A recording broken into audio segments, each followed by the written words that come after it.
Voilà. C'est parti. J'étais en train de dire que nous avons, au fait, Dieu a créé 3 races vivantes. L'homme, l'animal, les arbres. Et chaque race vivante est appelée à grandir. La race qui ne grandit pas, elle a donc des problèmes. Un arbre qui ne grandit pas doit être malade. Un animal qui ne grandit pas doit être malade. Ou un homme qui ne grandit pas doit avoir des problèmes de santé. Est-ce que je me fais comprendre? Alors lorsque nous parlons de la taille, on peut acquérir la grande taille si on connaît une bonne croissance. Mais il peut aussi arriver que vous ayez une race. Qu'est-ce que je veux dire? Je veux dire une taille. Ce n'est pas parce que tu ne grandis pas, mais c'est parce que l'état d'atteindre telle autre taille n'est pas encore là. Mais aujourd'hui, quand je parle de la taille, je parle plus de la petite taille. Parce que je pourrais dire prochainement, je pourrais parler de la grande taille. Quand je dis ta taille n'est pas un problème, je parle de ta petite taille spirituelle, ta petite taille ministérielle, ta petite taille onctionnelle, ta petite taille professionnelle, ta petite taille sur le plan de la renommée, ou sur le plan de la célébrité, ta petite taille ou la petite taille de ton église. Est-ce que je me fais comprendre? Et pourquoi sommes-nous en train de dire que ce n'est pas un problème? Parce que Dieu a établi le principe de contournement. Il suffit de connaître ce principe. Un homme de petite taille peut réaliser de grandes choses plus que sa taille.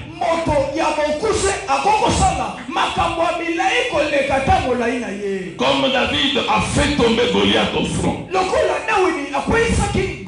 Lorsqu'il s'est présenté devant le roi, il a dit: je vais aller me battre contre cette incirconcis. Le roi lui-même était découragé, parce que le roi attendait un homme bien musclé, un homme bien battu, qui a de biceps, qui a presque la même taille que Goliath.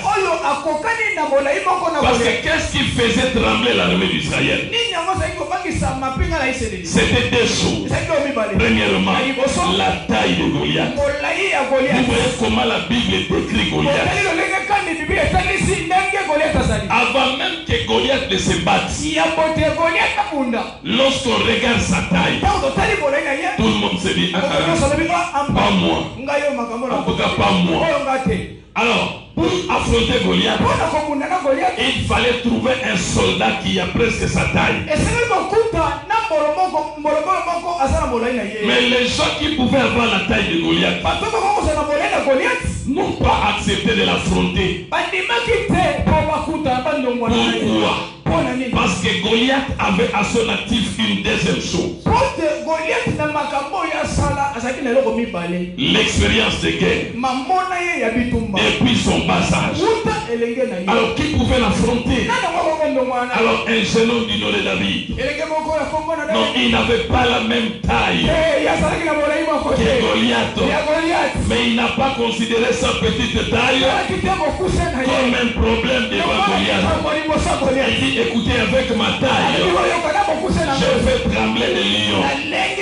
Je fais trembler les ours. Si je n'ai pas une renommée parmi les hommes, j'en ai une parmi les animaux. Les animaux connaissent qui est David. Malheureusement, ils ne parlent pas notre langage. Sinon, ils pouvaient venir témoigner ce que j'ai déjà fait. Mon cher frère et soeur, peut-être tu as accompli des exploits, mais tu as accompli ces exploits parmi des gens qui n'ont pas notre langage.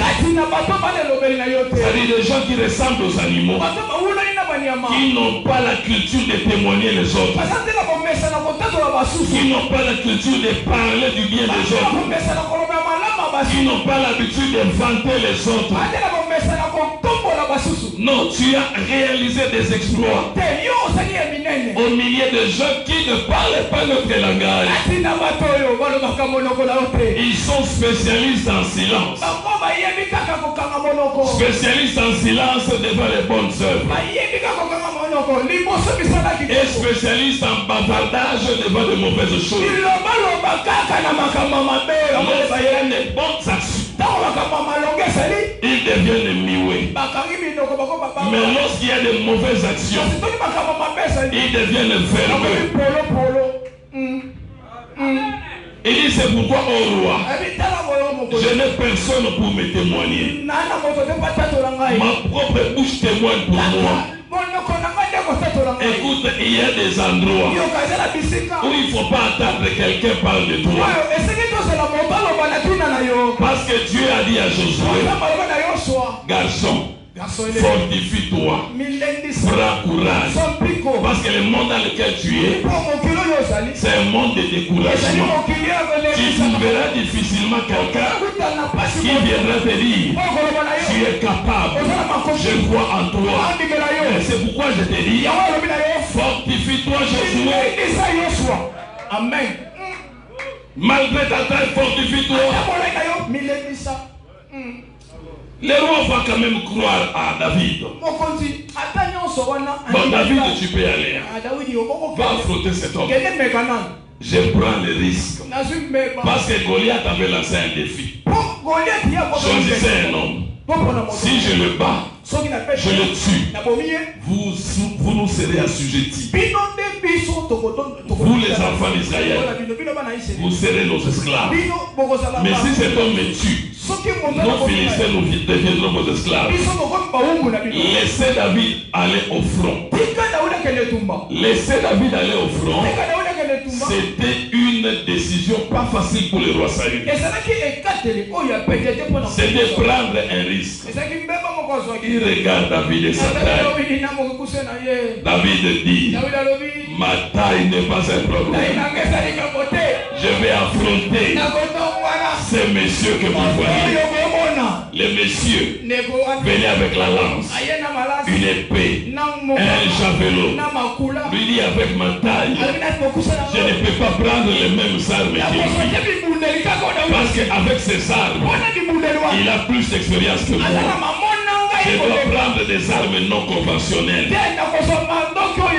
avec lesquelles il n'est pas habitué à se battre. Je prends des pierres. Quand Goliath voit des pierres, il dit quoi? Tu crois que tu vas à la chasse des oiseaux? C'est pourquoi je disais c'est un petit garçon. Il n'a pas compris ce qu'il est en train de faire. Alors que David savait ce qu'il faisait. Attention, ne minimisez jamais votre adversaire. Et ne minimisez jamais son arme. Goliath ne s'était jamais imaginé que la pierre que tenait David à la main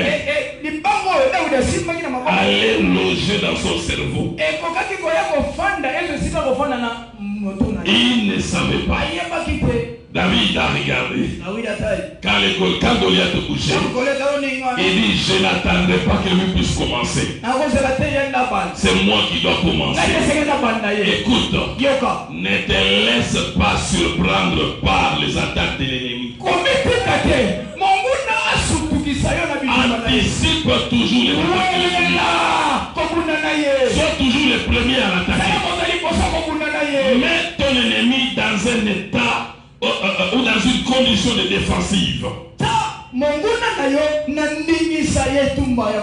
Donc, dans une position de défensive, ça veut dire que toi tu l'attaques, lui doit se défendre.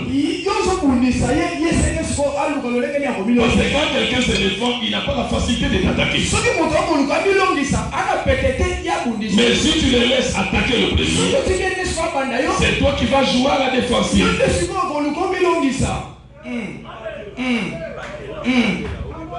Est-ce que je me fais comprendre? Amen.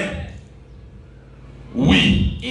Hier, nous étions à Bandal avec le pasteur de Bandal. Je développais un sujet important là-bas, intitulé quelques informations ointes. Quelques informations ointes, c'était ça le terme. Quelques informations ointes. Et j'ai beaucoup parlé de Noé et de l'arche.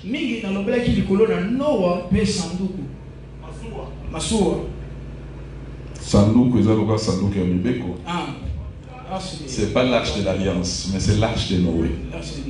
Ok. Amen. Amen. Je sens dans mon esprit que je vais prendre quelque chose là-bas pour t'expliquer la pensée de Dieu. J'aimerais que tu me suives attentivement.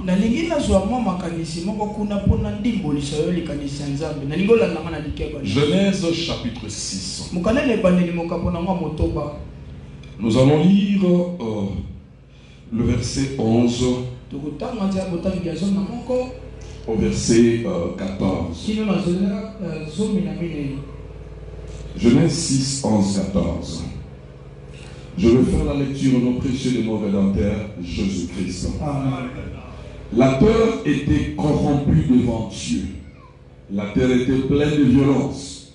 Dieu regarda la terre et voici, elle était corrompue car toute chair avait corrompu sa voix sur la terre.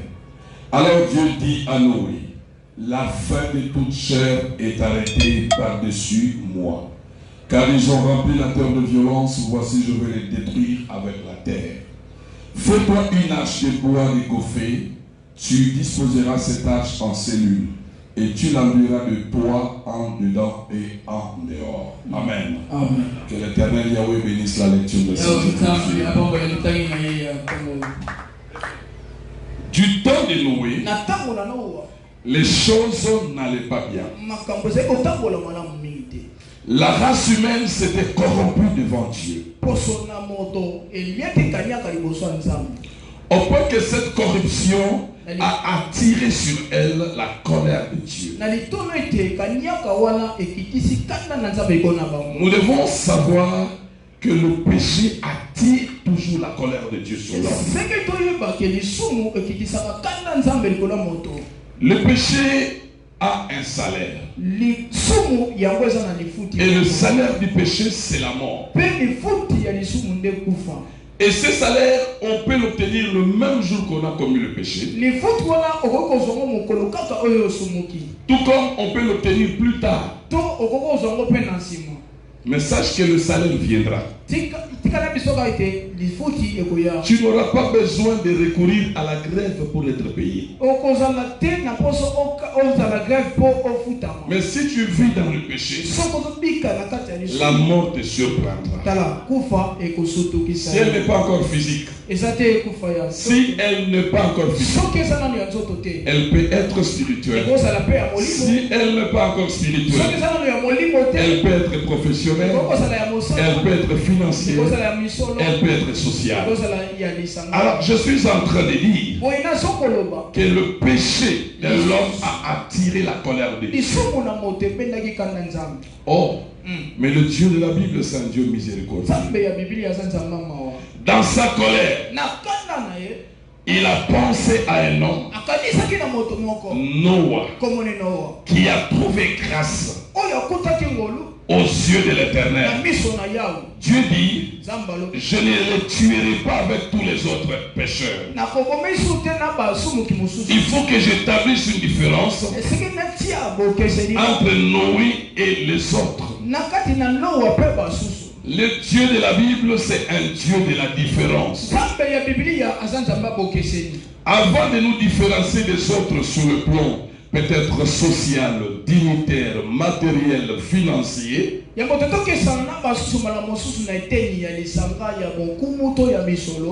nous différencie d'abord sur le plan spirituel. Alors Dieu, il donne l'information à Noé. Je vais détruire toute la terre. Mais parce que toi tu as trouvé grâce à mes yeux, fais-toi une arche de bois de gopher. Oh mon Dieu, ça c'est intéressant. Du même Dieu vient la colère. De ce même Dieu vient la grâce. Parce que l'arche c'était déjà l'expression de la grâce de Dieu. Si les délices était l'expression de la colère de Dieu, mais l'arche c'était l'expression de la grâce de Dieu. Est-ce que je me fais comprendre? Au même moment, la colère de Dieu devait agir pour raser le péché. Et c'est à ce moment-là que la grâce de Dieu aussi devait agir pour protéger ceux qui appartiennent à Dieu. Amen. Oh, mais ça c'est merveilleux, Seigneur. Très merveilleux. Or, ce prophète Noé, il est né aussi d'un autre prophète. Parce que le nom de son père c'est Lémec. Lémec à la naissance de Noah. J'aime l'appeler Noah en hébreu. Le mec à la naissance de Noah, il va dire, cet enfant nous consolera et nous reposera du travail pénible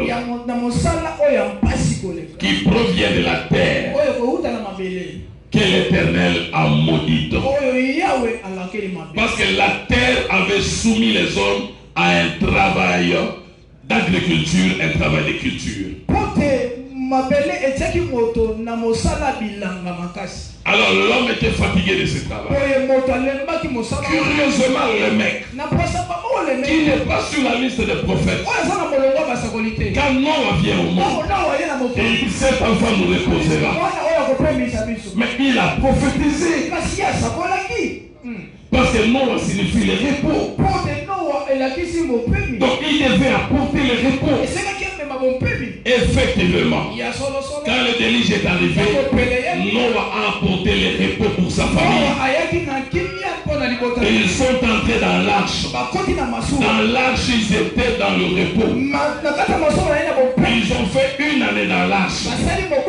Et dans l'arche, ils ne cultivaient pas la terre. Dans l'arche, ce n'était pas une question de saison. Saison agricole. Saison du semis, saison de la moisson. Pendant une année, ils consommaient les provisions que Noé avait placées dans l'arche.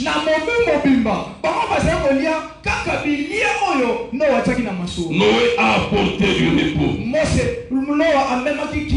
Mais les mecs, c'est l'image des prophètes de l'ancienne alliance qui ont prophétisé sur l'avènement du Fils. Quand le Fils Noah est arrivé, maintenant le Père dans ces derniers temps nous parle par le Fils. Je suis dans Hébreu 1:1 pour les lecteurs de la Bible. Dieu après nous avoir parlé de plusieurs manières et à plusieurs reprises, parler à nos pères par les prophètes. Dans ces derniers temps, il nous a parlé par le Fils. Dieu a parlé par le mec. Mais la prophétie de l'évêque s'est accomplie. Quand le déluge est arrivé. Noé est donc le type de notre Seigneur Jésus-Christ. Le véritable prophète qui apporte du repos. C'est pourquoi Jésus a dit, venez à moi, vous tous qui êtes fatigués et chargés du travail dont mon Père le mec a parlé. Venez à moi, vous tous qui êtes fatigués et chargés, et je vous donnerai les Noah. Je vous donnerai le repos. Je vous donnerai le Shabbat. Est-ce que je me fais comprendre? Je vais vous donner le sabbat. Est-ce que je me fais comprendre? Ok. Maintenant, pour que Noé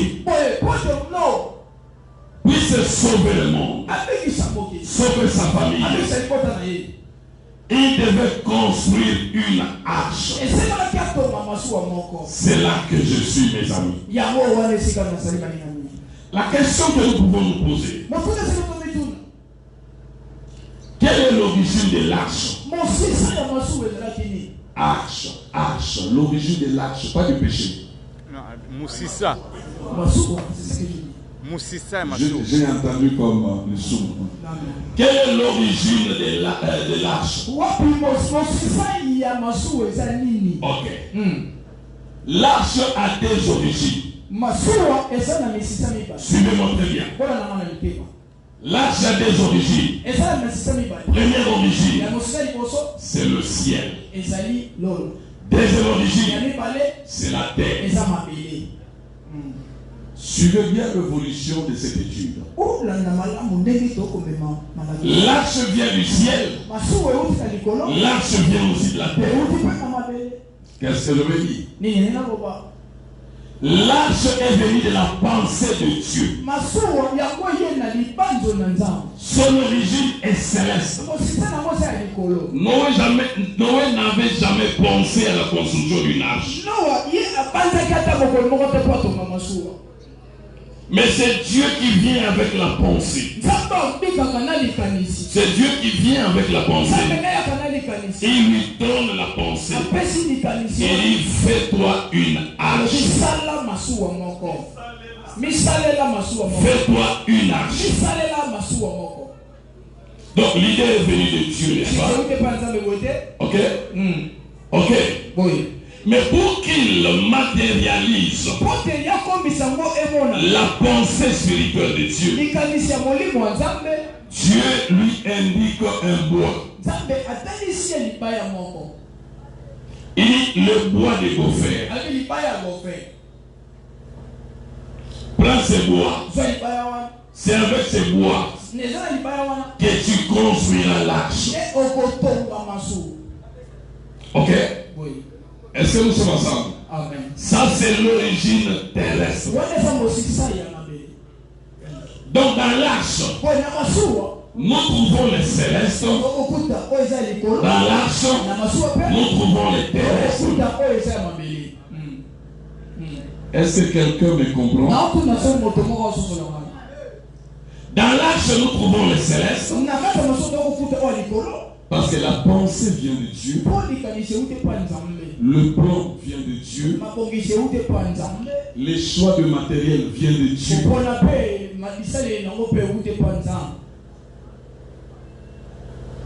Mais la matière première pour construire l'arche vient de la terre.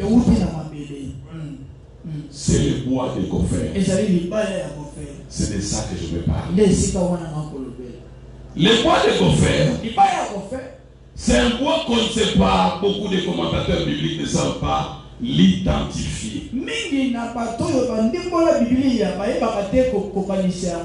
Il y en a qui pensent au cyprès. Cyprès, c'est aussi un arbre. Il y en a qui pensent au cèdre. D'autres pensent au sapin. Bref, c'est un arbre. Alors, les bois de gopher qui est difficilement identifiable. C'est toi et moi. Difficilement identifiable. Tu viens d'une famille sans histoire.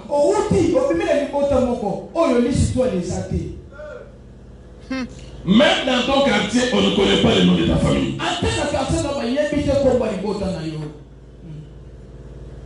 Même ton église dans le quartier n'est pas bien connue alors qu'il a fait plus de 5 ans.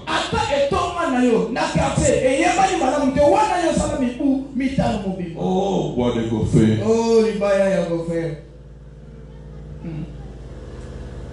Un arbre qui n'est pas bien connu. Oh Seigneur,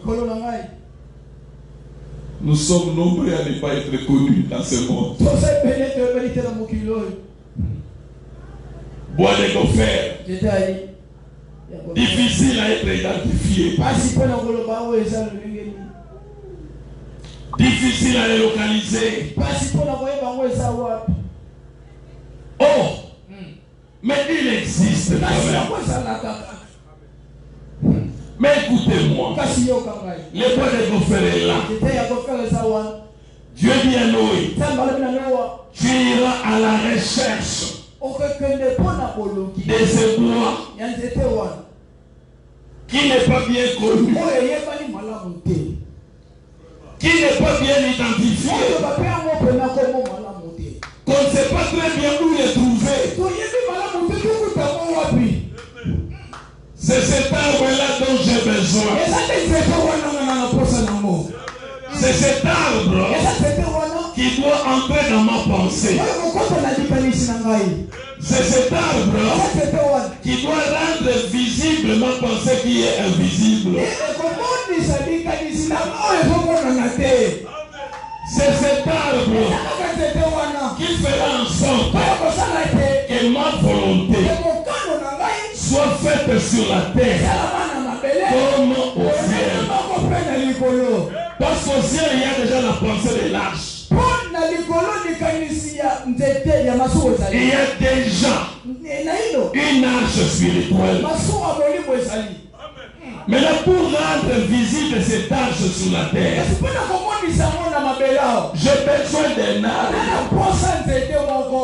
Mais cet arbre n'est pas bien connu. Cet arbre n'est pas bien identifié. On ne sait pas où les localiser. Oh, je bénis Dieu. Parce qu'il est écrit, il a choisi les choses faibles pour confondre les femmes. Il a choisi les choses folles pour confondre les sales. Il a choisi les choses méprisables, celles qui ne sont point, pour confondre celles qui sont. Oh Seigneur,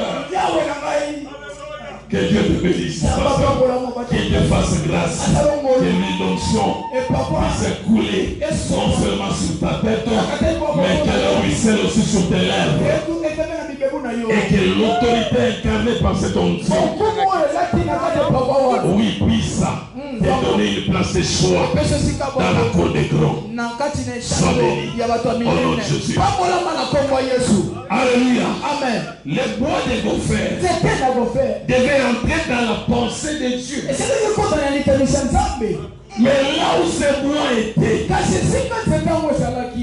le bois ne savait pas ce que Dieu était en train de dire à Noé. Le bois se considérait méprisé, abandonné, inconnu des hommes.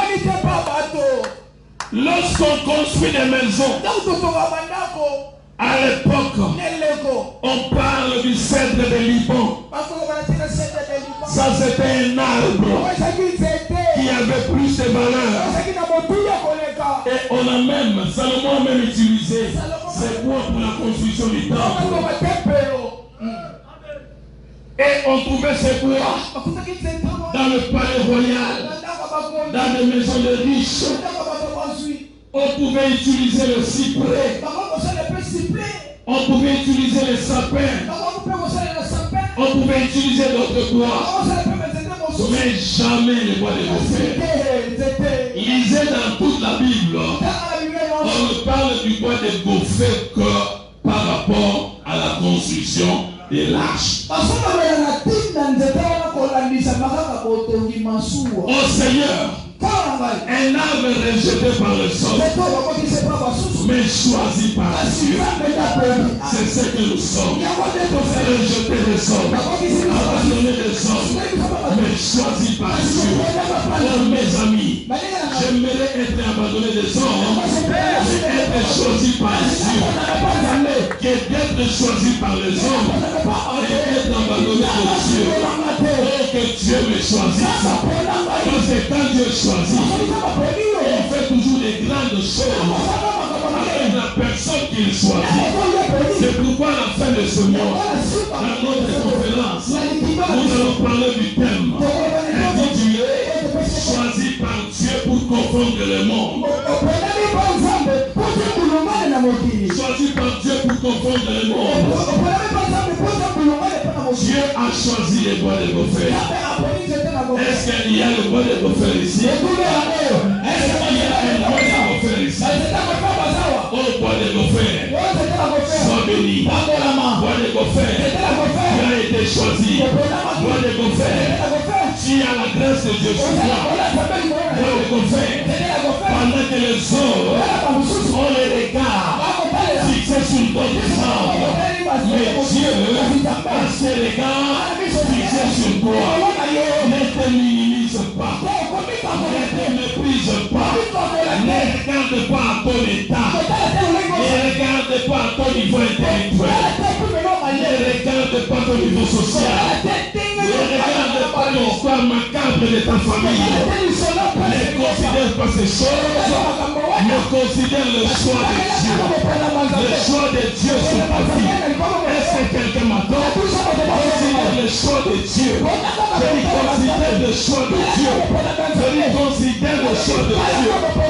Parce que mon Seigneur Jésus-Christ a connu la même situation. La Bible nous dit la pierre pour rejeter le bâtisseur. Dieu, il y avait des bâtisseurs. Pasteur Alexis, il y avait des bâtisseurs religieux. Il y avait des bâtisseurs religieux. Il y avait des bâtisseurs religieux.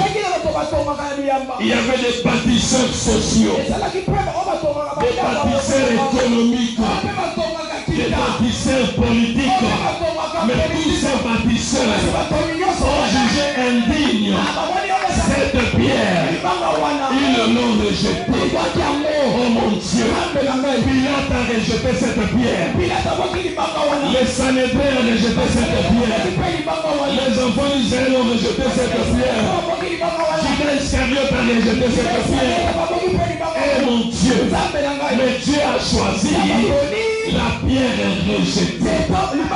La Bible nous dit, mais cette pierre, non seulement elle a été choisie, mais elle était précieuse aux yeux de Dieu. Lorsqu'on parle d'une pierre précieuse, c'est comme les diamants. Est-ce qu'elle me fait comprendre? Les diamants, c'est une pierre précieuse.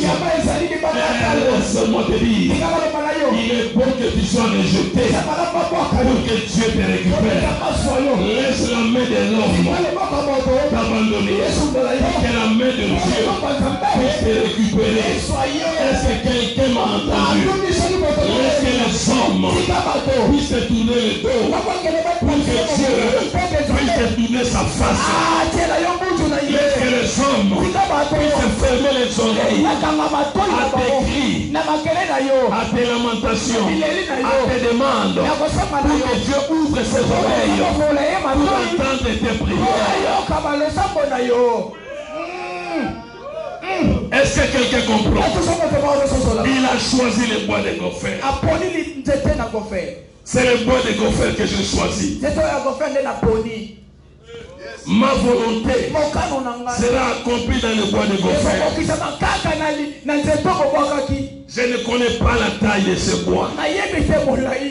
Mais tout ce que je sais, Dieu voulait changer la taille de cet arbre. Dieu avait une forme. Dieu avait une forme. Cette forme s'appelait H. Mais le bois de gopher là où il était un arbre. Il ne savait pas qu'en lui était caché l'âge. En toi sont cachées des choses qui ont une forme insoupçonnable. La Bible dit la longueur de l'arche était de 300 coudées. Une coudée se mesurait anciennement de cette manière. Ça vient du coude. À partir du coude jusqu'au bout des doigts, on appelait une coudée. Alléluia. Alors c'est à peu près. Maintenant pour 300 coudées, ça fait à peu près 150 mètres. Est-ce que tu peux t'imaginer? Amen. Pasteur Adrien. La longueur de ce bâtiment, c'est combien? 22. Si vous prenez comme 150 mètres. Combien? Mais nous avons moins été à Moukéo. Et pour les locaux à Mounene, pour les locaux à Mounene Bima, il a fallu que Dieu intervienne. Amen. Ce qui est en toi ne sortira que quand Dieu interviendra dans ta vie.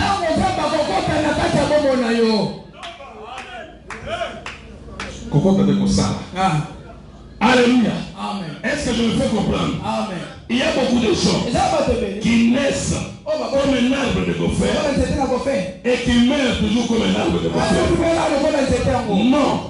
Tu peux naître comme un bois de gopher pour mourir comme un arche. Alléluia. Amen. En toi, il y a une autre identité que tu ne connais pas encore. C'est pourquoi je te dis, ta taille n'est pas un problème. Parce qu'en toi, il y a une autre identité. Les gens t'appellent bois de gopher. Mais si Dieu a accompli son œuvre, tu ne seras plus appelé bois de gopher. Tu seras appelé l'arche de Noé. Amen. L'arche du dépôt. Est-ce que quelqu'un comprend? Les bois de gopher cachent une identité. Les hommes regardent le bois. Ça c'est l'arbre de gopher. Mais ils ne savent pas que dans cet arbre, il y a une autre identité. Dans cet arbre, il y a une autre forme qui n'est pas la forme de cet arbre. Dans cet arbre, il y a un autre visage. Le visage d'une arche est différent quand même du visage d'un arbre.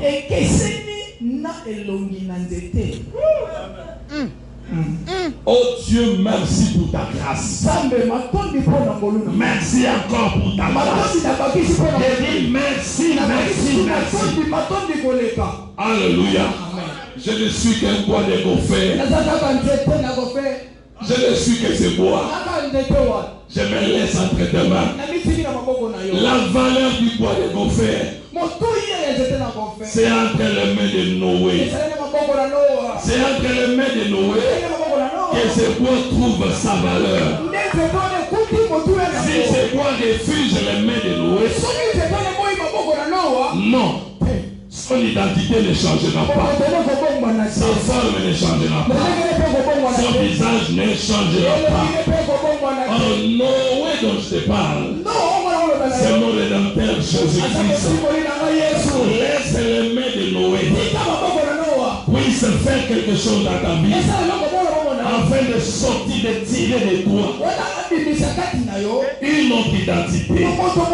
La Bible dit, si quelqu'un est en Christ, il est une nouvelle créature. Vous comprenez? Donc si Gopher est entre les mains de Noé. Il est une nouvelle créature. Les choses anciennes liées à l'arbre de Gopher sont passées. Voici toutes choses sont devenues nouvelles par rapport à l'arche. Alléluia. Est-ce que quelqu'un m'a entendu? Est-ce que quelqu'un m'a compris? Est-ce que quelqu'un saisit cette parole? Je vais t'entendre dire amen à cette parole. Donc donne un amen fort. Donne un amen énergique. Donne un amen convaincant. J'ai un problème avec un frère ici. Oui, parce que lui ne comprend pas. Et ce n'est pas grave. Ce n'est pas à lui que je parle. C'est à toi que je parle. Alléluia. Est-ce que quelqu'un comprend ce que je dis? Oh Seigneur, je ne suis que le bois de Gopher. Je vais entendre quelqu'un dire, je ne suis que le bois de Gopher. Même si quelqu'un t'insulte, quelqu'un te méprise, tu es pauvre. Pauvre. Toi tu es ministre, toi. Toi tu es pasteur, toi. Toi vraiment apôtre. Dis-lui ce n'est pas grave. Je ne suis qu'un bois de Gopher. Je ne suis qu'un bois de Gopher, Seigneur. Toi, serviteur de Dieu, on te charge de la maison. Tu manques même l'argent du loyer.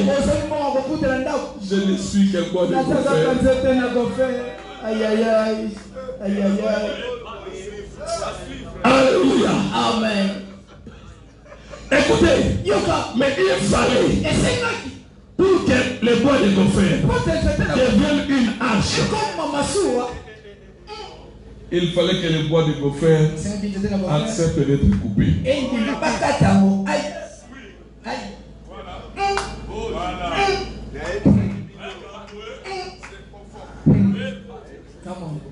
Il faut qu'on les coupe. Qu'ils quittent les milieux traditionnels de sa vie. Qu'ils quittent la forêt pour rejoindre Noé chez lui.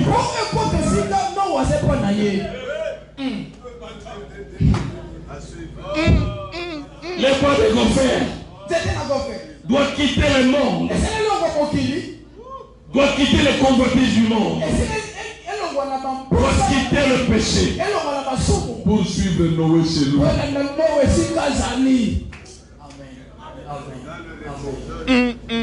Mais Dieu est merveilleux.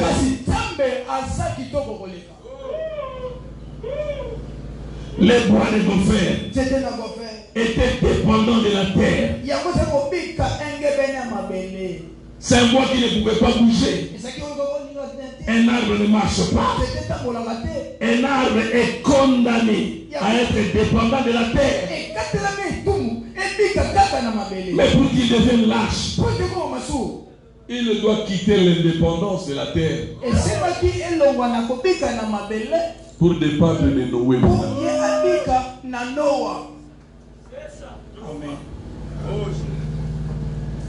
Alléluia. Il devait être indépendant de la terre. Or la terre, c'est un lieu stable. Aussi longtemps que l'arbre était là, il ne pouvait pas avoir peur de quoi que ce soit. Il était solidement attaché au sol. Mais on veut faire de lui une arche pour naviguer sur les eaux. Les eaux sont instables. Et puis on parle de quelles eaux? Les eaux du déluge. Les eaux qui viennent d'en haut et les eaux qui sortent d'en bas.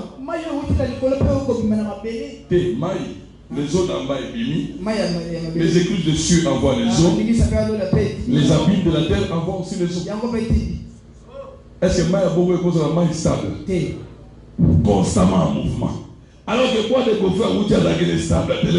Si on va saluer l'eau à comment? Bon, vous avez beaucoup de choses.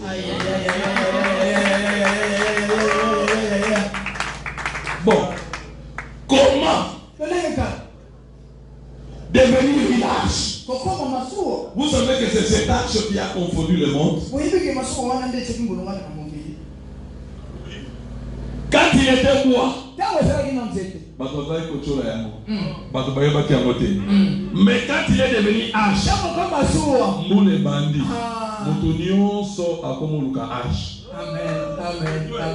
Alléluia.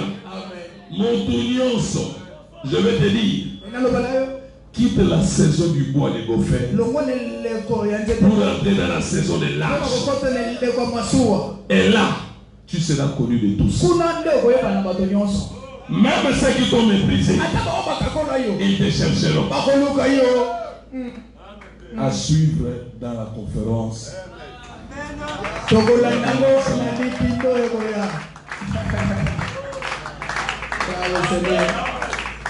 C'est pour dire ce qu'on y était.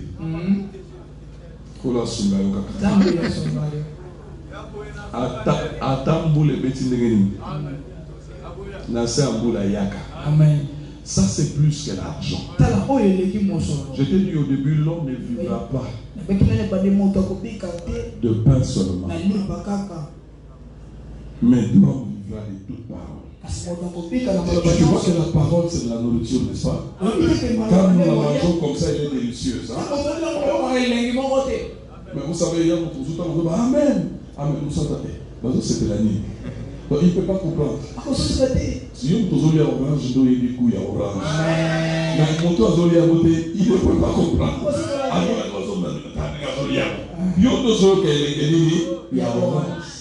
Alors je vais te demander une chose. Inviter des cognos. Oh, il y a ça pour se reconnaître le Coran Moussa Nazambe. Azanga la conférence. Les Obada, le 24. Les Obada le 24 mars. Donc, dans pratiquement 2 semaines. Ok? Choisi par Dieu pour confondre le monde. Togozo et la Haute. Pour mon comment le bois de Gopher a été choisi par Dieu et comment ce bois a confondu. Alléluia. C'est bon, n'est-ce pas?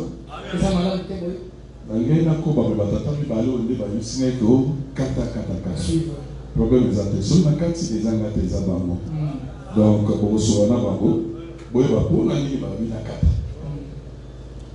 alors, Seigneur, nous voulons nous arrêter par là, mais je vous rappelle que nous avons encore nos livres intitulés Vous êtes une race royale. Ceux qui n'étaient pas avec nous la fois passée, ou peut-être vous étiez là, mais vous n'étiez pas prêts financièrement. Un livre revient seulement à $10. C'est un livre écrit par nous.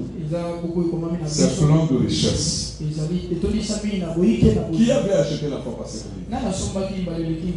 Merci, merci. Est-ce que vous avez quand même parcouru un peu? Est-ce que vous pouvez nous dire quelque chose, pasteur? Papa Adrien Yaka. Malgré mon balcamo par rapport à livre,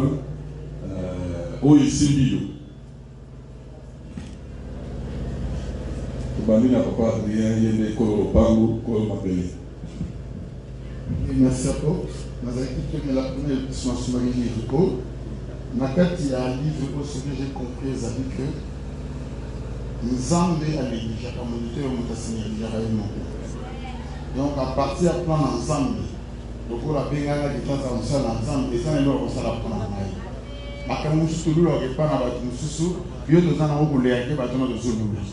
Et c'est comme ça que nous avons remarqué, à partir des gens qui ont livre, nous avons que chaque moutou n'a plan ensemble à la place.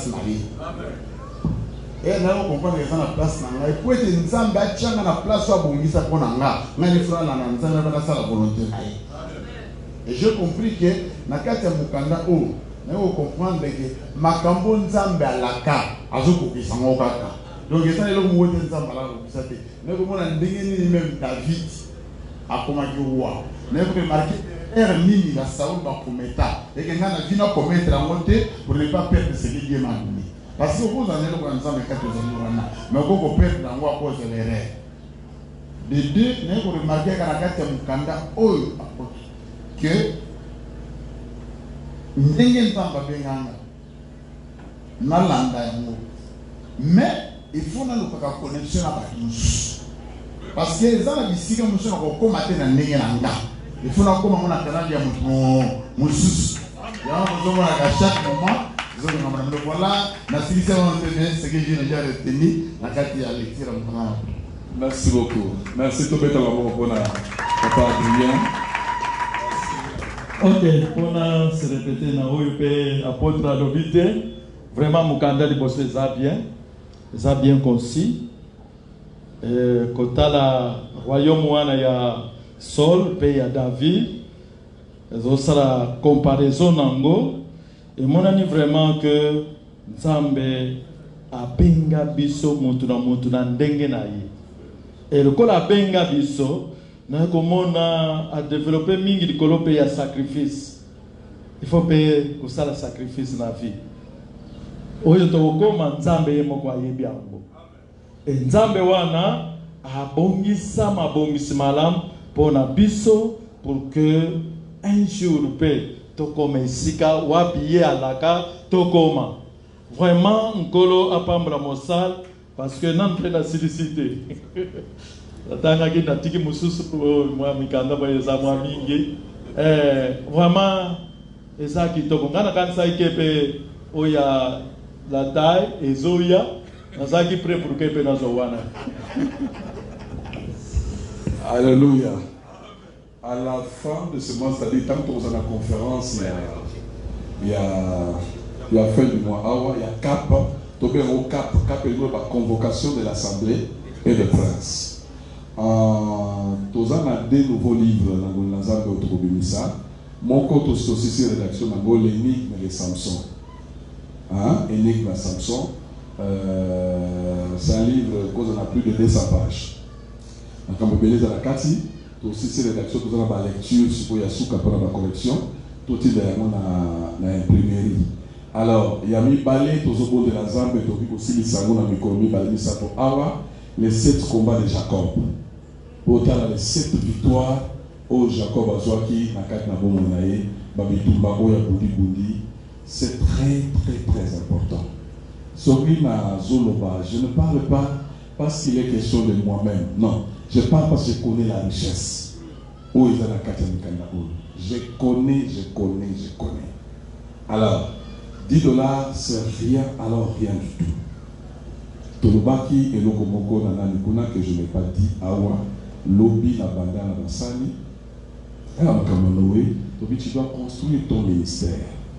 Ce que je construis le ministère, lobby ministère, et doit abriter. La façon de construire aussi son ministère, il faut savoir lire, comment équiper, comment outiller. C'est vraiment très important. Parce que nous avons pas péché à péché à côté. Ou à péché à péché à côté. Alors, moi, je vais profiter de nous avons pas péché et je vais aller mikanda n'engue pour autant qu'aboyer. Alors, sortir $10 pour nous gagner par richesse sans richesse, et aller et le comment vous avez regretté mes amis qui ont. Amen. Par rapport à la terme de la conférence, nous avons dit que nous avons la syllabus. Na si na comment un peu découragé dans le syllabus, au moins na 500 syllabus butu. J'étais dans une conférence coordonnée par le pasteur Alexis na Matobé Awa il y a quelques années. Il y a 2 jours. Le premier jour, le syllabus. Je suis rentré à l'hôtel, na fandi toute la nuit jusqu'à 3h, 4h du matin. Je suis devant la machine, na live 30 minutes, na lamuki na kobi, na tongo na PC flash qui a multiplié. Aïe na ngobo, batouassoma qui bien sûr. Mais moi, batoumoké, je me suis demandé pour yo, la zangue, fatigue, ils ont dit pour nous. Alors, c'est bien quand nous parlons de syllabus, pour tchal autant exagéré, pour tchal talomoko, où ils ont passable, mais ils sont bamapé et vous en malade. Parce que nous savons qu'ils ont œuvre littéraire. Donc, il y a le spirituel et l'intellectuel dedans. Dans les hommes, ça, écrire, ce n'est pas du tout aisé. Ce n'est pas chose facile, ça, comment. Et ça, facilité. Je vous dis, ce n'est pas facile. Ce n'est vraiment pas facile. Au cours, comme même 10 pages, Après quelques jours, au lieu de page, ça ne convient pas. Vous commencez à faciliter. Alors, Kolo Asunabino, pasteur Alexis, vous voulez dire quelque chose? Oui, Alexis. Merci Thomas. Et c'est au Robert la police, on va commencer.